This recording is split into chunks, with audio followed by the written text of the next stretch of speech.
One organization helping out federal workers is the World Central Kitchen. They are offering free meals to the 800,000 workers not receiving a paycheck. The executive director of World Central Kitchen, Nate Mook, joins us now. Thank you so much for joining us. Can you tell us how you guys got started? How did the idea come about? Sure, absolutely. So World Central Kitchen is a nonprofit organization founded by Chef Jose Andres, and we've worked across the United States and around the world after disasters. So in emergency periods, say after a hurricane, wildfires in California.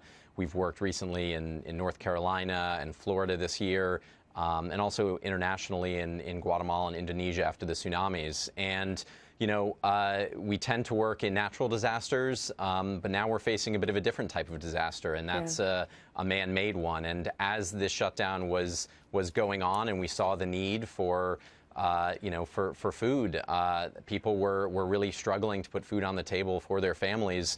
We felt compelled to activate because this is what we do. So Nate, I was looking on social media because I follow you on Twitter and some other spots, and you had some great features on the front of the New York Times, and people responded by saying in some places, these aren't people who look like they need a free meal based on how people were dressed or what they looked like.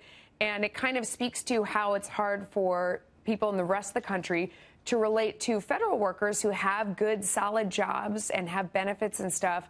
And then they don't understand how they could suddenly need food. Talk to me about what the circumstances of some of the people that are coming in and what they say to you, just so that the rest of the world can understand.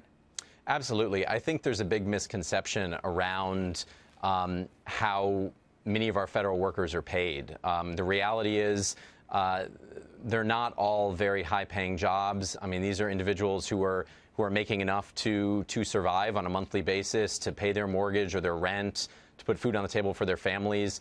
But I mean, these are, there are many federal jobs that are not very high paying, and folks are living paycheck to paycheck, which means that when you miss a paycheck, it becomes very difficult. You also have credit card debt, you've got student loans that have to be paid off, and these things really start to add up. And we really weren't sure what to expect when we opened our kitchen in Washington, D.C. We were thinking maybe we'd see about 2,000 people come through the first day. We saw well over 4,000. On Friday, we saw 6,500 people come through, and I expect those numbers will be even higher this week. And that's just here in Washington, D.C. There are federal workers that are impacted really across the country. We're hearing stories of folks who are really struggling right now. Yeah.